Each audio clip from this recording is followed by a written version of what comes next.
हाय guys, माई सेल्फ सुनील सिंह और आज हम लोगों का नया टॉपिक है थर्मोडायनामिक्स।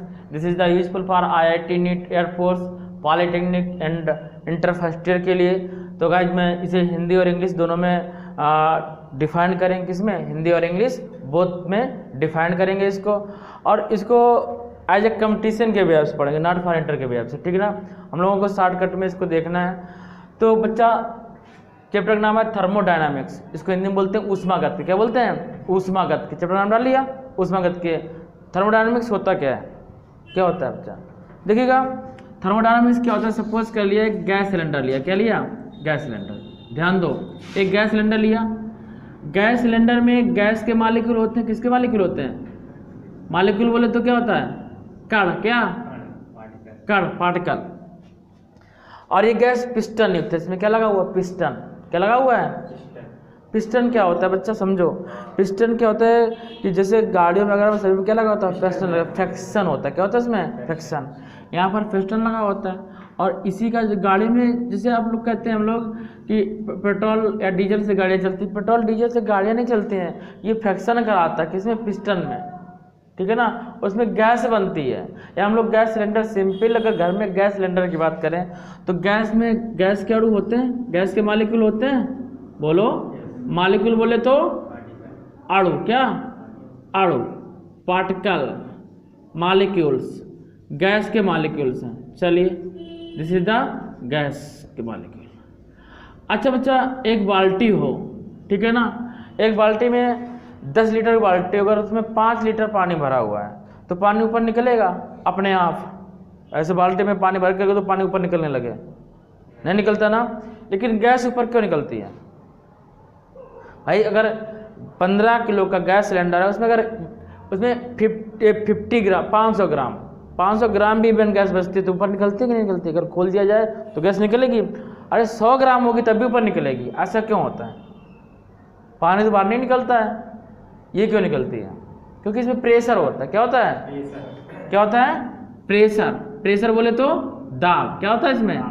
दाब। और क्या होता है? और दाब होता क्यों है भाई? पानी में दाब ना हो जाए, इसमें गैस में दाब क्यों होता है?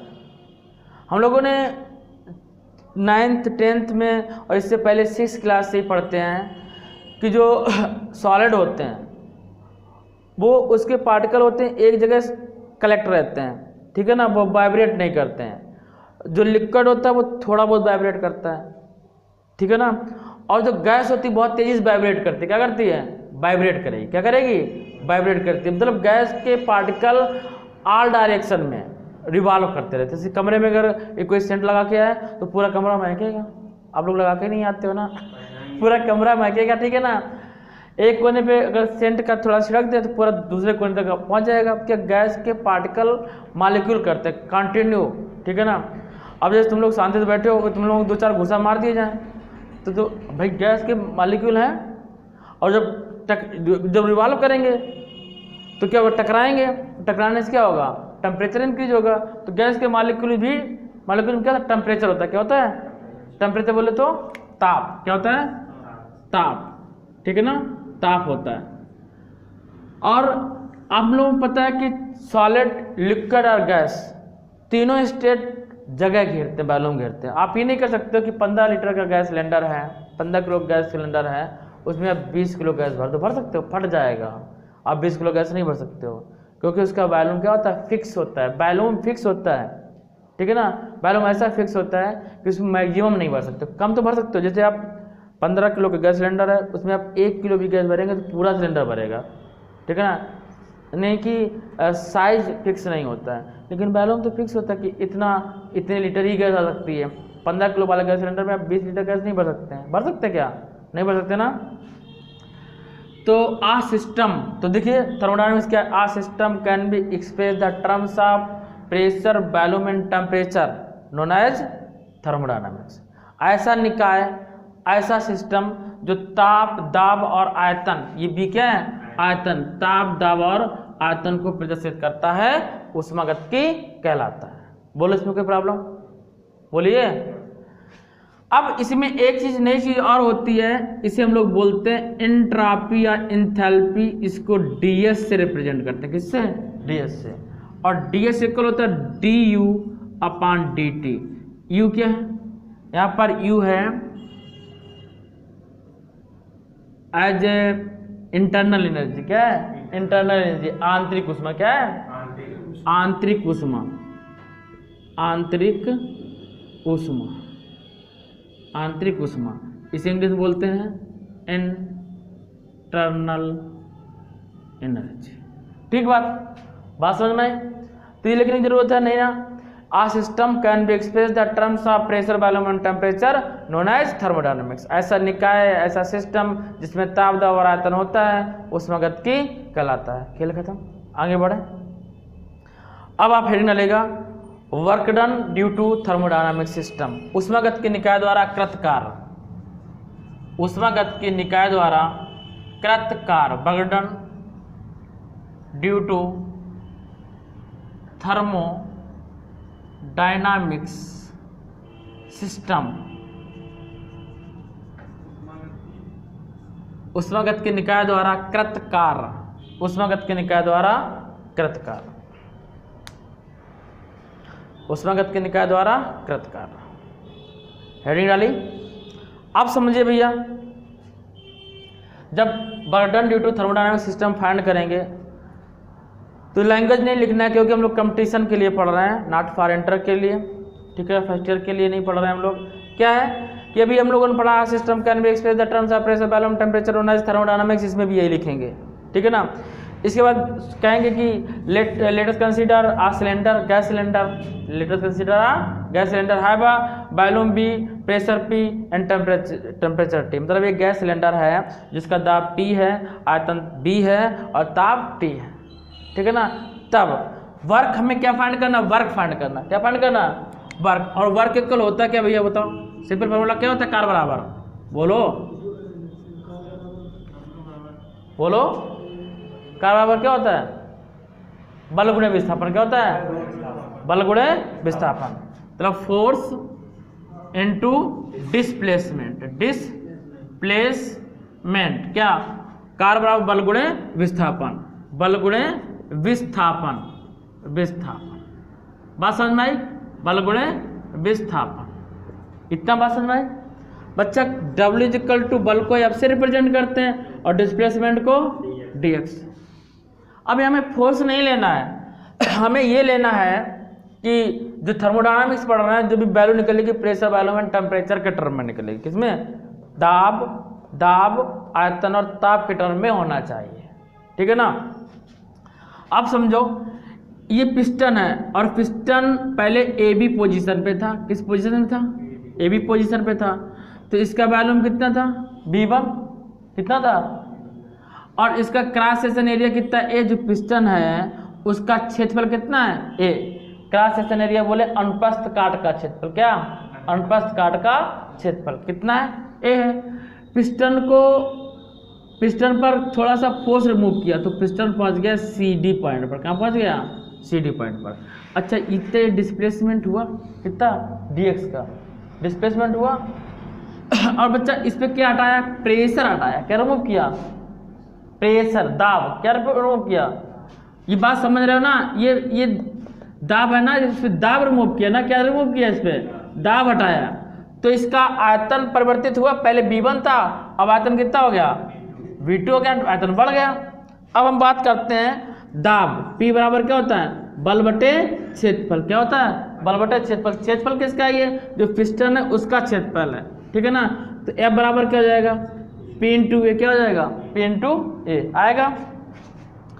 तो वर्क इक्वल होगा P इंटू ए इंटू dx, PA dx। बात समझ में आई? अब बच्चा W इक्वल PA क्या होता है? आयतन। अच्छा, PA आयतन नहीं होता, P आयतन का फार्मूला क्या होता है? बोलो, आयतन फार्मूला क्या होता है? LVH, लंबाई चौड़ाई इंटू ऊंचाई। होता कि नहीं होता है? L इंटू V क्या होता है? बोलो, क्षेत्रफल क्या होता है? क्षेत्रफल। और एच क्या है, dx मान ले रहा है। तो यहाँ पर dx लिया है डिफरेंस ऑफ हाइट, क्या मतलब ऊंचाई में अंतर dx, ये है ना, ऊंचाई तो पूरी ये है यहाँ से यहाँ तक, यहाँ इतना ऊंचाई में अंतर है कितना dx, पहले ये पिस्टन यहाँ पे था तब पिस्टन यहाँ पे पहुंच गया, अंतर है ना। तो यहाँ क्या लिख सकते हैं, db, क्या लिख सकते हैं db। और जब db लिखेंगे तो यहाँ dw भी तो लिखेंगे, क्या लिखेंगे dw, तो pdb, क्या लिखेंगे pdb, ठीक है ना। अब जब ऐसा लिखा हो तो तुम लोग इंटीग्रेशन करते हैं, सीधे सीधे क्या करते हैं, dw का इंटीग्रेशन wp और b का इंटीग्रेशन db, क्या लिखेंगे db, upper limit v2 lower limit v1। भैया बड़ी लंबाई v2 है, सॉरी बड़ा आयतन v2 है, स्मॉल आयतन v1 है, तो upper limit v2 lower limit v1। ये तो इंटर पढ़े होंगे ना, डिफरेंशिएशन वगैरह, इंटीग्रेशन। w इक्वल p और db क्या होता है v, upper limit v2 lower limit v1। तो बच्चा w इक्वल क्या हो गया हमारे पास, p v2 माइनस v1, ये हमारे पास वर्क हो गया, किसके द्वारा, ऊष्मागत के निकाय द्वारा कृत कार्य, किसके द्वारा है, ऊष्मागत के निकाय द्वारा कृत कार्य।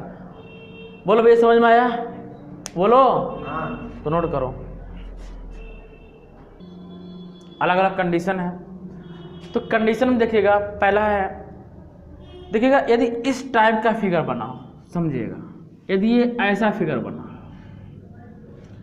ये ऑलवेज इस लाइन को प्रेशर बोलेंगे, क्या बोलेंगे प्रेशर, और दिस इज द वॉल्यूम, इसे क्या बोलेंगे वॉल्यूम बोलेंगे, this is the pressure, this is the volume. यहाँ पे सपोज कर लिया V1 वॉल्यूम है और this is the V2 volume है। अब इसमें डिफरेंट डिफरेंट कंडीशन होंगी। अब सपोज किया ये P1 है और ये P2 है, इस पॉइंट पर P2 है, ये डिफरेंट डिफरेंट कंडीशन होंगी, ये एक कंडीशन ले ली और इसी से कई सारे वर्क हम लोग फाइंड कर लेंगे, ठीक है ना। कह रहा है A B C, इसका हमें वर्क फाइंड करना है, किसका वर्क कितना होगा, ठीक है ना। यदि बच्चा हमें ए बी का वर्क फाइंड करना हो, देखिएगा यदि हमें केवल ए सी का, किसका ए सी का, किसका फाइंड करना हो, ओनली ए सी का वर्क फाइंड करना हो, देखिए एरो का साइन देखिए किधर लगा हुआ है, इस साइड में, ओनली ए सी का, हमें ए बी सी का फाइंड नहीं करना, ओनली ए सी का वर्क फाइंड करना। वर्क फॉर ए सी क्या होगा, यहाँ पर प्रेशर कितना है P1, कितना है P1, और वॉल्यूम कितना है, एरो के अनुसार किधर V2 की साइड में, तो V2 minus V1, this is the work for, बच्चा this is the work for AC। यदि हमें AB में वर्क फाइंड करना, किससे फाइंड करना है, AB में, WAB, प्रेशर कितना है P2 टू P1, और हमारा मेन फार्मूला क्या है, पहले main formula DB is equal to PDB, ये हमारा मेन फार्मूला है। इसी से WAC में वर्क निकाला, WAB में निकालें, तो प्रेशर में चेंज निकाल P2 माइनस P1, कितना P2 minus P1, but volume में चेंजिंग हो रही है, नहीं हो रही ना, वॉल्यूम फिक्स है ना, और जब वॉल्यूम फिक्स होता है तो यहाँ पर चेंजिंग है, क्या है चेंजिंग है, और फिक्स वॉल्यूम का अगर डिफरेंशिएशन करें तो क्या होता है जीरो, ठीक है ना, कांस्टेंट का जीरो, तो यहाँ पर वॉल्यूम जीरो, तो वर्क कितना हो जाएगा WAB is equal to zero. आया, बोलो आ गया भैया। यदि हमें WBC फाइंड करना हो, ये लाइन WBC फाइंड करना हो, तो हमें पूरे ABC का वर्क फाइंड करना पड़ेगा। WBC फाइंड करें या WABC, पूरे ट्रायंगल का वर्क फाइंड करें या BC यानी कि इस लाइन का वर्क फाइंड करें, तो सेम होगा, क्या होगा 1/2 लेंथ इंटू विड्थ, 1/2 लंबाई गुणे चौड़ाई। ये आप लोगों ने 10th में मैथ में पढ़ा था फार्मूला, त्रिभुज का क्षेत्रफल 1/2 परपेंडिकुलर यदि है तो लेंथ इंटू विड्थ, लंबाई गुणे चौड़ाई, ठीक है ना। अब लंबाई कितना है इसमें, लंबाई कितना P2 माइनस P1, कितना P2 माइनस P1 और चौड़ाई कितनी B2 minus B1, B2 minus B1, नहीं तो आप यहाँ लंबाई ढूंढे, ठीक है ना। तो दोनों WBC फाइंड करें या WABC फाइंड करें, दोनों का सेम वर्क होगा। ये बात समझ में आई कि नहीं आई? आज केवल और केवल आपका थ्योरी चलेगी और नेक्स्ट डे न्यूमेरिकल आएगा इसका, तो नोट करिए भैया।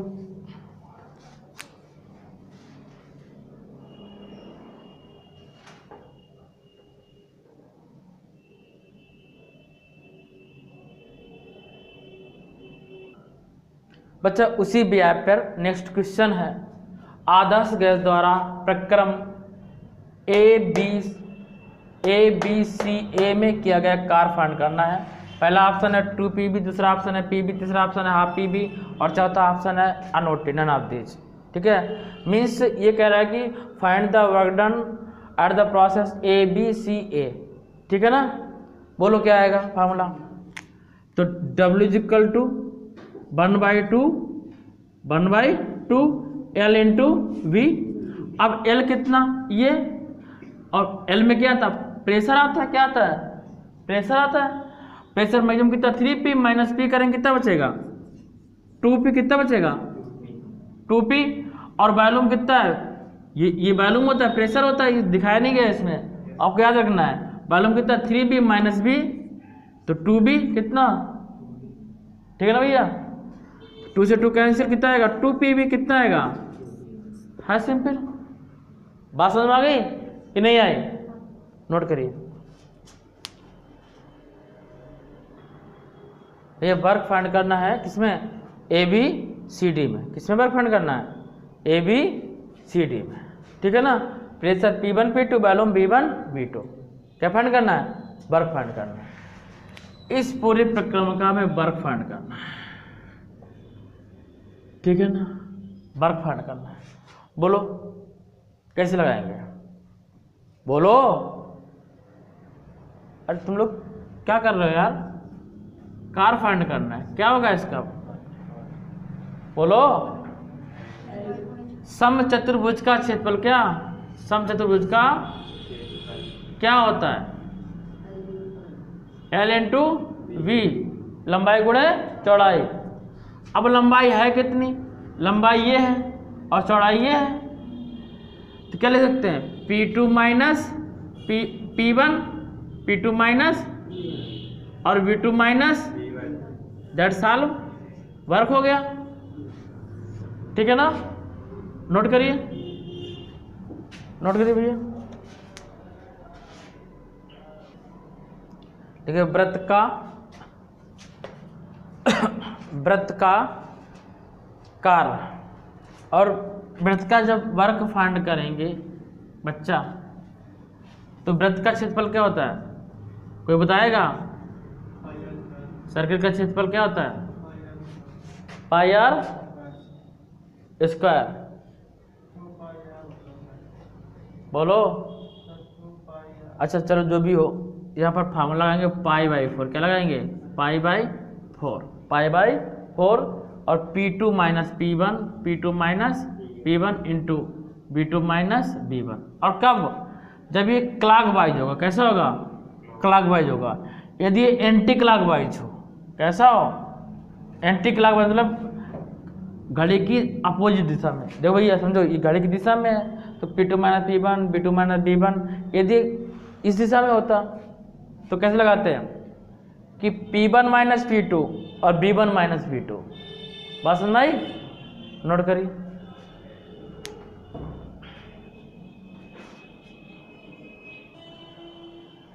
यदि हमें इसका समलंब का, ये क्या बना? समलंब चतुर्भुज बन रहा है। कौन सा चतुर्भुज? समलंब चतुर्भुज का क्षेत्र मतलब कार्य निकालना हो, ठीक है ना। यदि हमें इतने जितने ये है इसका कार्य निकालना हो, कार्य बराबर समलंब चतुर्भुज का क्षेत्रफल क्या होता है? बोलिए। समलंब चतुर्भुज का क्षेत्रफल क्या होता है? 1/2 लंबाई गुणे चौड़ाई, 1/2 L इंटू V, तो 1/2, लेकिन यहाँ लिखेंगे P1 प्लस P2, क्या लिखेंगे, यहाँ पर माइनस नहीं होगा, माइनस B2 माइनस B1, वर्ग के लिए लेंगे P1 प्लस P2 और B2 माइनस B1, याद रखिएगा डायरेक्ट।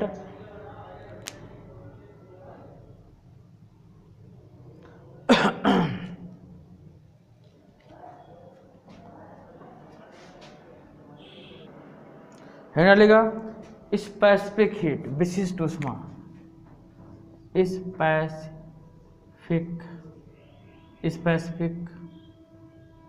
हीट, स्पेसिफिक हीट, विशिष्ट ऊष्मा, है ना, लेगा विशिष्ट ऊष्मा। भैया विशिष्ट ऊष्मा क्या होती है समझिएगा। जैसे दो पार्टिकल हैं, एक पार्टिकल ये है कैपिटल M मास का है और दूसरा पार्टिकल ये है स्मॉल m मास का। फटाफट बताइए, एक कैपिटल है कैपिटल M मास का बड़े द्रव्यमान का, एक है छोटे द्रव्यमान का, ठीक है ना। इधर भैया आप बताओ, यदि इसको समान हीट प्रोवाइड कराई जाए, समान ऊष्मा दी जाए, कैसे समान ऊष्मा दी जाए, इसको Q ऊष्मा दें और इसको भी Q ऊष्मा दें, DQ सब लिख ले रहा है, इसको DQ ऊष्मा दी, इसको DQ ऊष्मा दी, इसमें कौन सा पहले एलिमेंट हीटअप होगा, पहले कौन सा गर्म होगा। यदि समान ऊष्मा दी जाए, समान मटेरियल हो, तो पहले कौन सा गर्म होगा, बड़ा वाला कि छोटा वाला, बोलो। यदि समान ऊष्मा दी जाए एक बड़े पार्टिकल को एक छोटे पार्टिकल को, तो पहले कौन गर्म होगा, बड़ा वाला कैसे गर्म होगा बच्चा।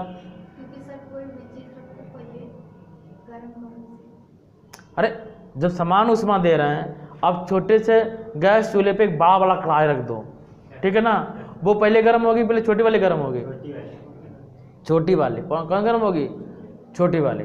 इसीलिए जब शादी बारातों में खाना बनाया जाता है तो बड़ी बड़ी कढ़ाई रखी जाती, क्यों, जल्दी गर्म हो जाती है, जब टाइम लगता है गर्म होने में, क्या होता है टाइम लगता है और देर तक गर्म बनी रहती है, ठीक है ना। और वैसे कैसे छोटी वाली रखते हैं घर में, कौन सी यूज करते हैं, अगर आपसे कह दिया जाए 1 कप चाय बनानी है, ठीक है, बड़ा सा पतीला दे दिया जाए आपको, तो आपको कहेंगे सर जी पागल हो गए क्या, यही बोलोगे ना कि बड़े से पतीले में 1 कप चाय कैसे बनेगी, पॉसिबल नहीं है ना, आप यही बोलोगे, ठीक है ना। तो छोटा वाला पार्ट जल्दी गर्म होगा ना, यानी कि heat directly proportional to the mass particle, किसके, ऊष्मा द्रव्यमान के अनुक्रमण अनुपाती होगी, मतलब जितनी ऊष्मा देंगे उसी व्याप से वो गर्म होगा पार्ट, ठीक है ना। दूसरी बात करें, एक पार्ट लें, दोनों समान इक्वल मास के हैं, कितने मास के हैं, इक्वल मास के हैं, इसका भी मास m है, इसका भी मास m है, इसको समान ऊष्मा दी जाए, इसको हमने बर्फ पे रखा, आइस पे, किस पे रखा, आइस पे, और इसको रखा हमने मतलब जब बहुत ज़्यादा तेज धूप है, ठीक है ना, तो इसको रखा, सपोज कर लो तेज धूप में रख दिया, ठीक है, धूप में रखा, तो पहले समान ऊष्मा दी जाए, पहले कौन गर्म होगा, तेज धूप वाला गर्म होगा कि बर्फ वाला गर्म होगा, तेज धूप वाला। यानी कि given heat directly proportional to the temperature, क्या टेम्परेचर, इसके प्रोपोर्शनल होता है टेम्परेचर के। यदि इन दोनों को मिला दिया जाए तो बनेगा स्पेसिफिक हीट, क्या बनेगा, विशिष्ट ऊष्मा, क्या बनेगी, और सी इक्वल होता है डी, क्या होगा, दोनों मिलाएंगे D Q proportional M D T, क्या आएगा, एम और D T, M D T. भाई मास में चेंज नहीं होती है, टेम्परेचर चेंज हो सकता है ना, तो D Q proportional M D T. तो प्रोपोर्शनल का साइन हटाते हैं तो कोई कांस्टेंट आता है, कांस्टेंट यहाँ ले लिया सी, और 10th में था एस, क्या था, स्पेसिफिक हीट को, विशिष्ट ऊष्मा को 10th में एस से रिप्रेजेंट करते थे और इंटर में सी से रिप्रेजेंट करते हैं, ठीक है ना। तो सी इक्वल क्या जाएगा, डी क्यू अपान एम डी टी आएगा, डी क्यू अपान एम डी टी। यहाँ पर सी क्या है, विशिष्ट ऊष्मा, यहाँ पर सी क्या है, विशिष्ट ऊष्मा, स्पेसिफिक हीट, क्या है, स्पेसिफिक हीट। इसकी यूनिट क्या होगी, इसकी यूनिट होगी बच्चा, ऊष्मा की यूनिट होती है जूल, क्या होती है, यूनिट बोले तो मात्रक, और मास का होता है किलोग्राम, और टेम्परेचर क्या होता है डिग्री सेल्सियस, क्या होता है डिग्री सेल्सियस, ठीक है ना। तो ये इसकी यूनिट हो गई, नोट करिए भैया। और आज के लिए बस इतना ही, मिलते हैं नेक्स्ट वीडियो के साथ में, तब तक के लिए जय हिंद जय भारत।